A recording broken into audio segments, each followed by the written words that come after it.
বন্ধুরা, বাংলাদেশে ও ভারতে রাসেল ভাইপার কেন ছড়িয়ে পড়েছে, এমনকি এরা গাছের ডগাতে কি করে? আপনি হয়তো শুনেছেন বন্ধুরা যে রাসেল ভাইপারের একটা কামড়ে 100টা মানুষের মৃত্যু হতে পারে শুধুমাত্র একটুখানি বিষে। কিন্তু হঠাৎ করে কিভাবে বাংলাদেশ ও ভারতে ঢুকলো এই রাসেল ভাইপার? আর এই সাপের মধ্যে এমন কি আছে যেটার জন্য গোটা পৃথিবী পর্যন্ত কাঁপছে? রাসেল ভাইপার সম্পর্কে আপনি যদি এই তথ্যগুলো জানতে পারেন তাহলে আপনার সারা জীবন কাজে লাগবে। আপনি বন্ধু বিশ্বাস করুন, 99% মানুষ জানে না এই রাসেল ভাইপার সম্পর্কে। চলুন বন্ধুরা, ভিডিওটি শুরু করা যাক। আপনাদের মধ্যে অনেক প্রশ্ন থাকতে পারে, সাপ কি নিজের গর্ত নিজেই তৈরি করতে পারে? উত্তর হচ্ছে না।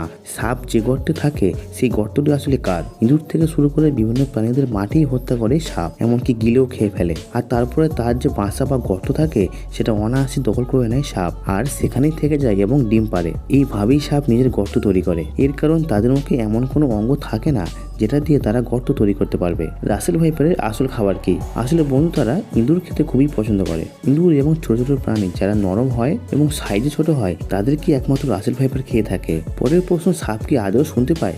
না, সাপ কোনো কথা বা আওয়াজ শুনতেই পায় না। সাপের চোয়ালের মুখের পাশে একটি হাড় থাকে, আর যে হাড় শব্দের তরঙ্গ মাপতে পারে। আর সেই তরঙ্গ অনুযায়ী সাপ বুঝতে পারে কোথায় বেশি আওয়াজ হচ্ছে আর কোথায় কম আওয়াজ হচ্ছে, এমনকি কোথায় কে দাঁড়িয়ে আছে, কোথায় কে হাঁটছে। এমনকি আমাদের মতো সাপের কোনো আলাদা কানও নেই। শুধু তাই নয়, কোথায় আওয়াজ হচ্ছে সেটা জানার পরে সাপ জীবও বার করে। এমনকি দেহের টেম্পারেচারও মাপতে পারে। কোনো জায়গায় মানুষ বা প্রাণী থাকলে সেখানকার টেম্পারেচার মেপে বলে দিতে পারে তার সামনে কে দাঁড়িয়ে আছে। সাপ কিন্তু এইভাবেই কাজ করে বন্ধু। আর এর সঙ্গে থাকে তাদের চোখ। সেই চোখ দিয়ে তারা বুঝতে পারে সামনের প্রাণীর আকার আয়তন কেমন, এবং সে বোঝে যে তাকে আদেও খেয়ে হজম করা যাবে কিনা। দেখবেন বন্ধু, সাপ কোনো প্রাণীকে খাওয়ার আগে দূর থেকে অনেকক্ষণ ধরে দেখে বা মেপেও দেখে। আসলে সে বোঝার চেষ্টা করে সেই জিনিসটি কতটা বড়, সেটাকে খাওয়া আদেও যাবে কিনা। পৃথিবীতে অনেক প্রজাতির সাপ আছে যারা বছরে 4 থেকে 5 বার নিজের খোলস পরিবর্তন করে। এখন প্রশ্ন হচ্ছে, কেন সাপ নিজের খোলস পরিবর্তন করে? আসলে তার শরীরের যে চামড়া আছে তার শরীরের সাইজ অনুযায়ী কখনোই বড় হয় না।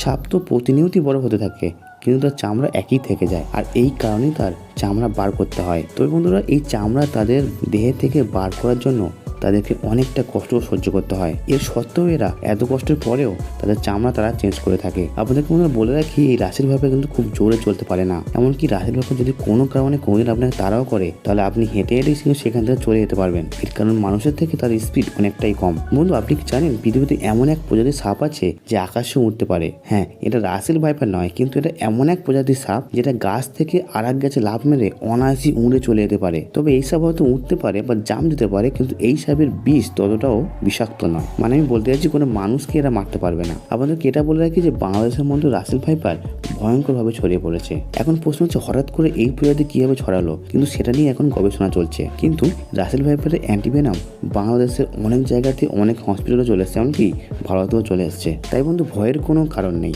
এই সাপে কামড়ে যে মৃত্যু হবে তা কিন্তু অনিবার্য নয়। তবে বন্ধুরা, কিভাবে বাঁচবেন সেটা আপনাদেরকে বলে রাখি। এই রাসেল ভাইপার এক জায়গায় ঘাপটি মেরে চুপচাপ বসে থাকতে সব থেকে বেশি সক্ষম। এই রাসেল ভাইপারের গায়ের রং বাদাম বা জঙ্গলের শুকনো পাতার গায়ের রঙের কালারে হয়ে থাকে। এই কারণেই একে চেনা খুবই মুশকিল। তাই যখনই সামনের দিকে পা ফেলবেন বা চাষবাসের জন্য জমিতে যাবেন তখন একটু সাবধানে যাবেন। এমনকি যখন যাবেন তখন লাঠি দিয়ে চারিদিকে বাড়ি মেরে চেক করবেন, তারপরেই কিন্তু যাবেন। এতে করে রাসেল ভাইপার থেকে অনেকখানি বাঁচা সম্ভব। আপনি কি জানেন বন্ধু, রাসেল ভাইপার কিন্তু ডিম দেয় না, ডাইরেক্ট বাচ্চা দেয়।